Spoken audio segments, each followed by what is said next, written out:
There are so many articles, Mary, written about the 5 steps or the 7 signs about how to know if God is calling you into business. And what I have found is that all of them agree on these 3 things.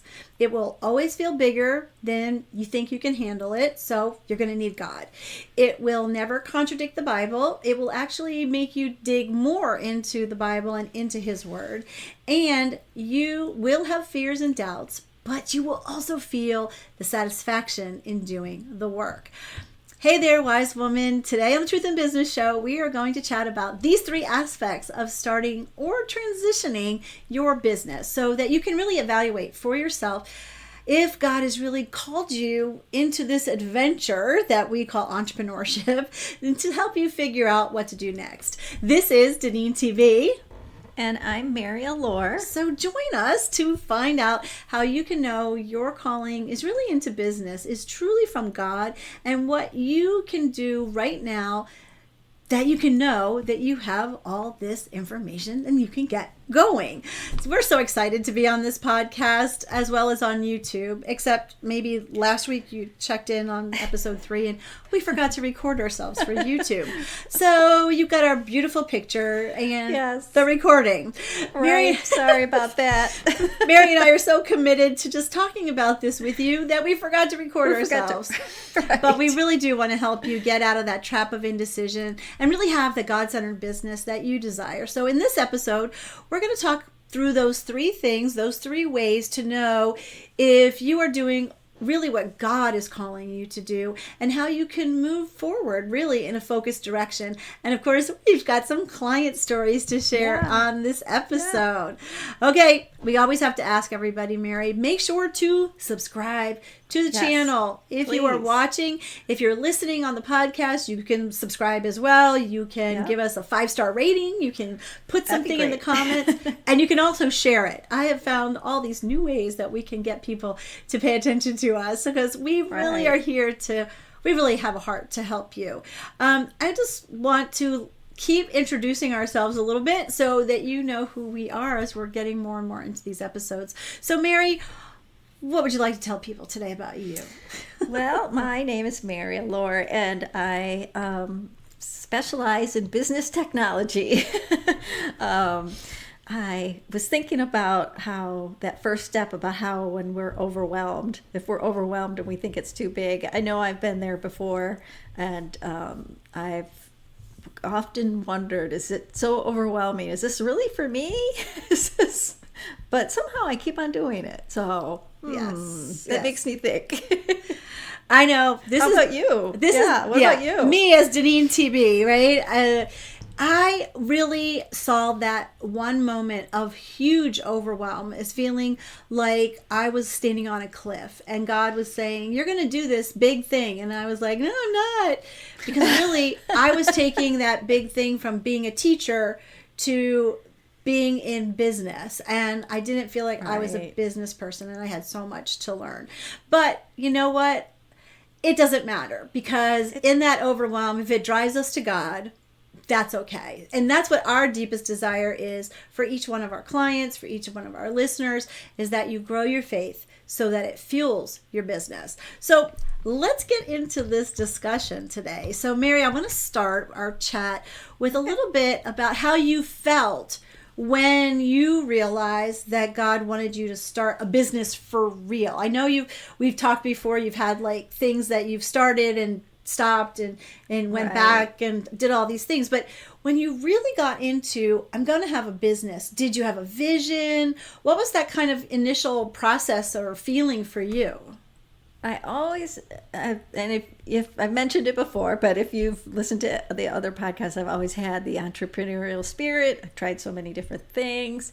And finally, after a long journey and still continuing on the journey, I finally got to the point to where this is what I'm going to do. This is the vision. I'm going to start my own business. I'm going to use my skills as a technology person in business for my whole career, and I'm gonna start it. And it's very overwhelming because it's like, where do you start? Where do you start? I know. Yeah. I think for me, when I felt at that point that I was like standing on that cliff, it was like a huge like Grand Canyon type of thing.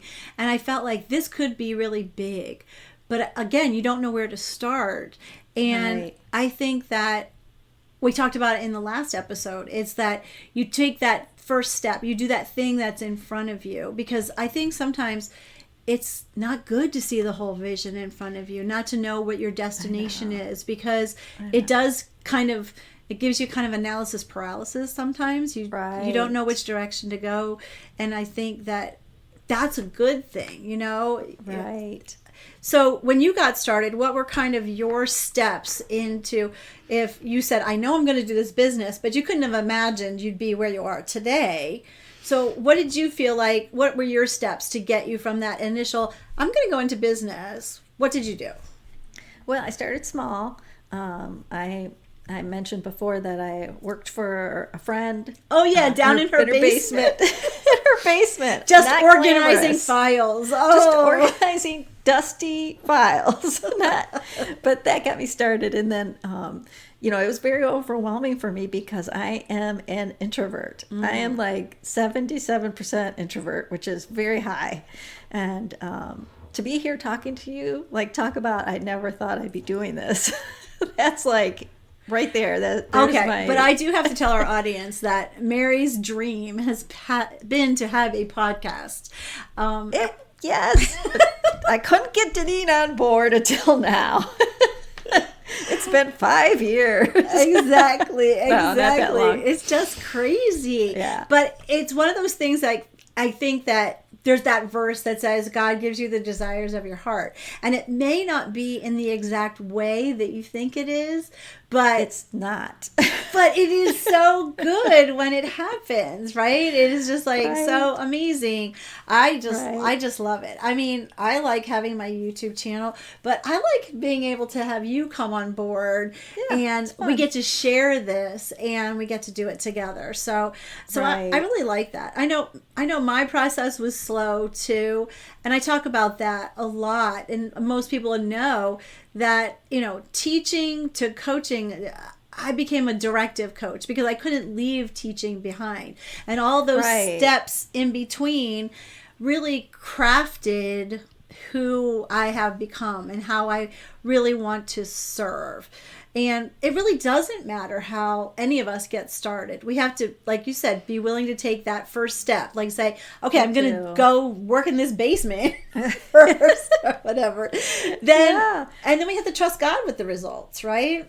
Right. We do. Yeah. So often I think the mistake I know I made is that I thought I'm going to start my business. I'm going to have clients. And then of course you hear on all this on social media, you're going to make 5-figure months. And it's like, oh my gosh, I fell for all of that. Yeah. And I thought, oh, sure, I'll be making that much in a year. And no, let me tell you, if you do, that's great. But you're definitely, an outlier because it takes time and you have to start small and work your way up to it. And God has so many lessons for us along the way.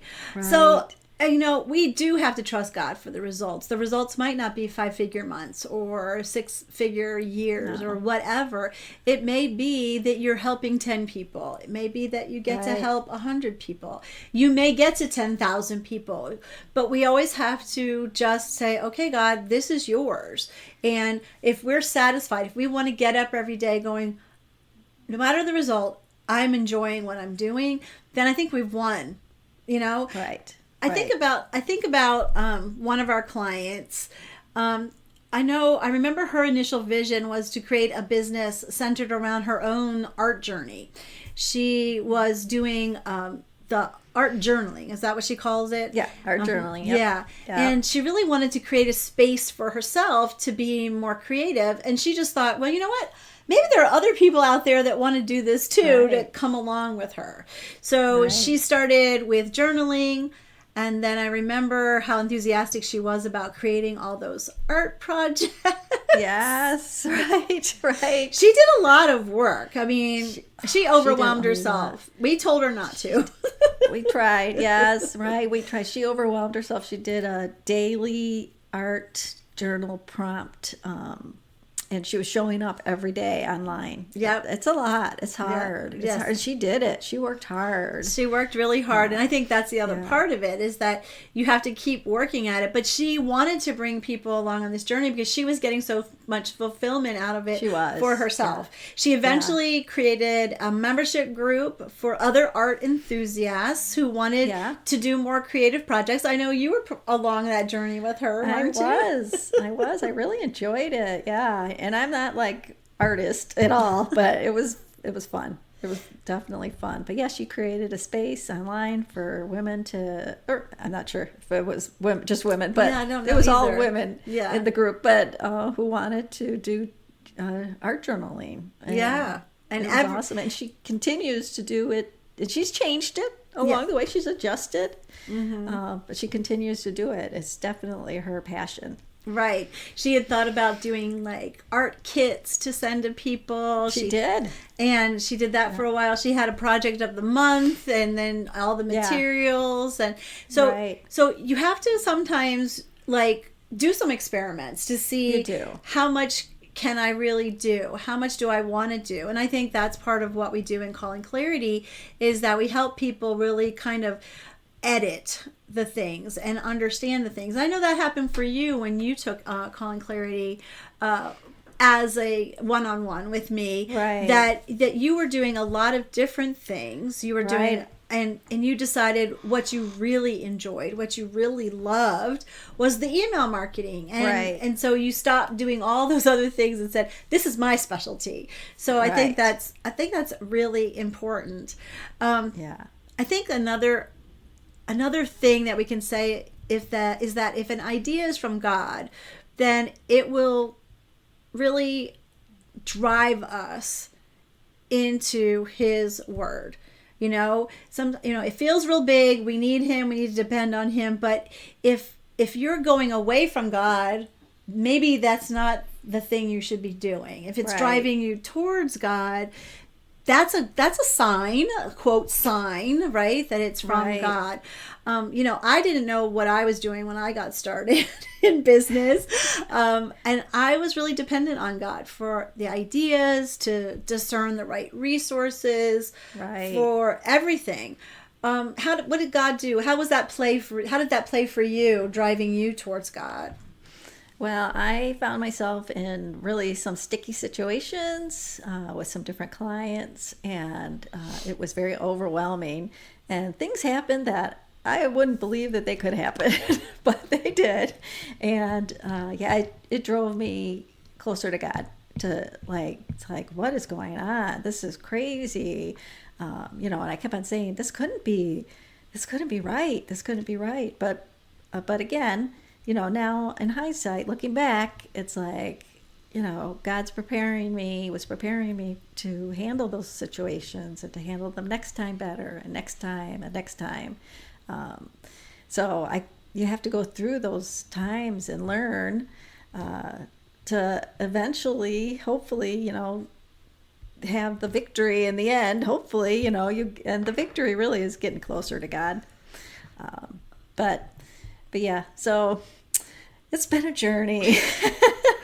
No, I love that because, one of the things in business that I have seen in myself even is that when you have those difficult situations and you don't know what to say or you don't know how to handle it, really growing your character with this vertical relationship, being with God, making God the CEO, the chief everything officer of your business, and starting there and not just trying to do it on your own is really helpful, because you do learn how to discern. You start to think differently because He's transforming your mind, right? And you start to see people differently, and instead of being like reactive to them, you really learn more about responsive, communication, and all that kind of stuff. And I think that really does come from growing your relationship with God and taking that time to do that. And I know for me, my daily routine is that I do start my day with God, because for me, that's my best time of the day. So I always want to, and I I preach this all the time. Give God the best time of your day. So Yeah. if you're a night owl, do it at night or whatever. Right. But I can't start, I'm at the point where I can't start my day. My day feels very off if something happens to that guarded time where I do that routine. And so So what's your routine? Tell us what your routine is. Okay, so I wake up in the morning and I open up my Bible app that I have on my phone and I read the verse of the day, and then they have a little prayer thing. They've changed over the years, but I do that first. And then this year, I have been listening to someone on YouTube, a pastor, who's reading through the Bible. So it's about 10 to 18 minutes, depending on, but to read through the Bible, you read a few chapters in the Old Testament, different Old Testament books, and then a New Testament book. So right now I'm in like Deuteronomy or Leviticus, I think. No, I'm in Numbers. Oh, it's Numbers. Yes. Numbers. I'm in Numbers, and then I'm Psalm, and then Song of Solomon, and Timothy. Hebrews. I think I'm in Hebrews. So, I listen to that, and I've put onto myself that I'm stretching every morning. So while I listen to that, I'm doing stretches on my bed. Oh, that's good. I combine some things, and then I get my coffee, and I do my scripture memorization calendar, which I guess we can put a link to that. I don't know. Yeah, and then I do my regular praying in color in my journal, and I do my Bible study. And I'm studying right now the book of Isaiah. So that's what I do. It takes I get up at 6, and I'm usually getting into the shower by 7:45, 8 o'clock. Something like that. What is your routine, Mary? My routine is that I get up, of course, play with the dog. The dog has to play in the morning for some reason, which is not really what I would like to do at 6 a.m. But anyway, so then I will start my Bible study. And right now I'm doing, I just finished Judges. I'm doing a precept study, in and out precept study. I just finished Judges, which was amazing. I learned a lot. I had no idea about all the judges and what happened. So just finished that, and I am starting Ruth. I'm starting that. And I'm also reading some, I'm doing a spiritual direction, like with one of our clients, Angie. She is a spiritual director. I'm not sure exactly what she is. I'm not sure what she's calling herself just I'm yet. not sure what she calls herself, but spiritual coach. We'll just say that. But so I'm doing some of her homework that she's given me by studying some books and some passages. Cool. So I'm doing that. Yeah. That is very cool. I love it. Yeah, I do precepts as well. I'm in the precept upon precept, which is the deepest one you can do in those series. So been doing that for a long time. We always talk a lot about growing our faith to fuel our business. In fact, GFYO, my LLC, Grow From Your Overflow, comes from that, because I really do believe that you need to fill up on those good things in your life so that you can overflow in a good way. And if you're not filling up on God first, then I know it doesn't really matter. So in this world of business, how does this make us different from other Christian business communities and coaches? What do you feel like is different from all the other Christian, and I don't want to bash any Christian groups or anything like that, but what do you think differentiates us from do you think it's the fact that we put God first, or we definitely put God first and put being in the Word, studying the Bible first before anything. Before we don't talk about you're going to make whatever 5K or whatever. I can never remember, what is it? 5 figures a month. 5 figures. Yeah, 6 figures, 5 figures. Yeah, we don't talk about that. We don't. Yeah. Because it's really about doing what God has called us to do. And we really don't want anybody to miss this step, that only when you're in deep relationship with God can you have the strength, the true tenacity to even the consistency to do what he's asking you to do, to learn the lessons that we need to learn in this entrepreneurial adventure. Right.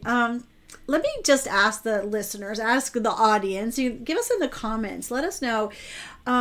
I don't know if you've all thought about this before, if any of you have thought about this. I've been talking about this for the last 13 years, growing your faith so it fuels your business. But let us know, is this a new concept for you? Have you been following me? Have you been in our Facebook group with Mary and I? Are you a client? Has God already revealed this to you? Let us know. How do you think that this helps you know that you have a calling into business, that this calling is from God? Let us know down in the comments. You can click in the description on the podcast and get our emails, send us an email, or write it in the comments there as well. We'd love to hear from you. We want some feedback. We know you love us.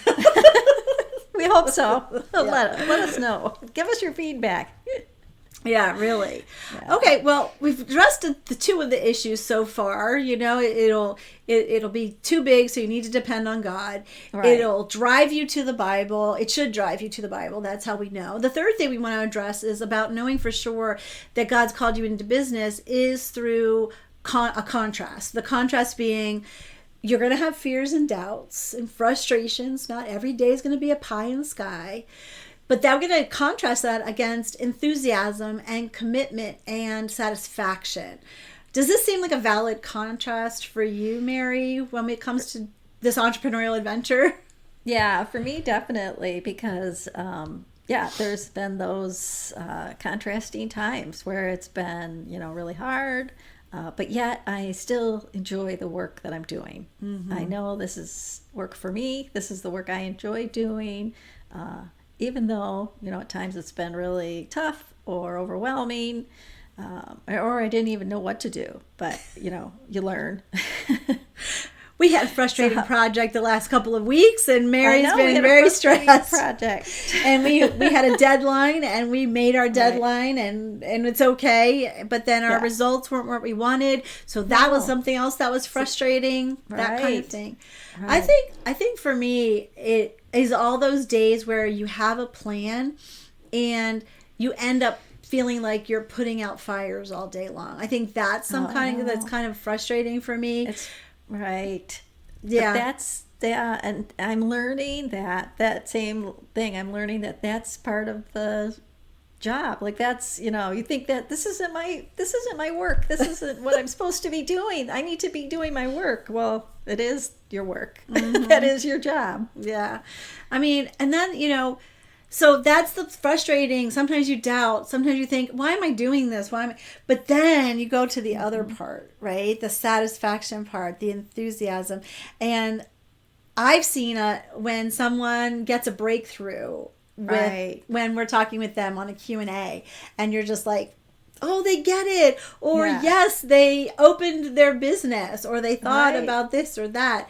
Or they started their podcast. Angie, she started her podcast. Yeah. Or I think about Denise, who thought she was going to do coaching, and she ended up in fitness, because she's like, I don't even know how this happened. Or Jennifer, who had a big vision of opening up this whole center for physiological and emotional and all this stuff, and she just started with taking people on hikes and walking into this and just watching the success and watching how God has really changing them and getting to celebrate those successes with them.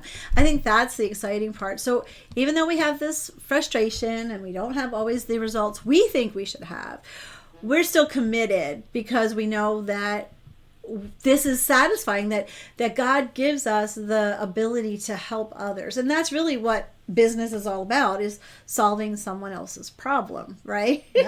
Right. Yep, it is. It really is. I don't care if you're giving people, serving food at a restaurant. You're solving their problem because they're hungry. Exactly. It could be so many different things. I mean, and the Bible says, at the end days, it's going to be like, I was thirsty and you gave me something to drink. It doesn't have to be the big, I'm helping so many people. It doesn't. It's helping the one. Because if God has called you to do something, He's equipped you to do it, and you just need to figure it out, and then you just need to do it. Take that next step. Walk into that next thing and not worry about, will this work? Just do your best, and I believe God brings all those resources to us, and we just need to, and as we stay close to Him, we can discern that, right? So there is that contrast, and that's what I love when people come to Calling Clarity, is that we get to help them figure out what is that next step, what is that thing that God wants them to do, and really take that. Maybe it is a big vision that they don't know where to go. They've got that, they've just paralyzed themselves. They're trapped in which direction, which decision to make, or maybe they just have no clue what it could be based on what they know. They don't want to do what they've been doing. They want it to be something different. So Calling Clarity is the place to figure that out. And in the Calling Clarity community, that's the place to keep growing. That's the place to get in front of other Christian women. That's the place to get some accountability, to really have that support and encouragement to continue to do what God's calling each one of us to do. I mean, what is exciting for you about what the community is going to be able to do? I'm excited about the get-togethers that online, of course, they're online. I'm excited about that because we get to share, we learn from each other, and we learn from whatever, like if it's the Bible study that we're doing, or if we're holding a workshop, we're going to learn. I love when the group participates and we hear everybody's different perspective. Because sometimes, we get trapped. We're in our own little bubbles here, especially since the pandemic. We're in our own little YouTube bubbles Zoom bubbles, sorry. So it's good to hear from other people and learn from other ladies. Definitely. And our community promises to be professional growth with workshops, like you said, and spiritual growth, Bible studies, our Oikos connection meeting, that I'm thinking about, and even personal growth. And we're going to be looking at different ways to do our life better, rather than creating a routine, like a morning routine, or creating a routine for your business, or putting systems together. Whatever it is, it's to help us do life better. And we do life better when we do it together. Oh, that rhymes, right? It's so interesting that you just said that, which is so true, that we it's about personal growth and personal development. Did you think when you started your business that it would be I'm going to grow personally? I'm going to start this business because it's going to change me and I'm going to grow.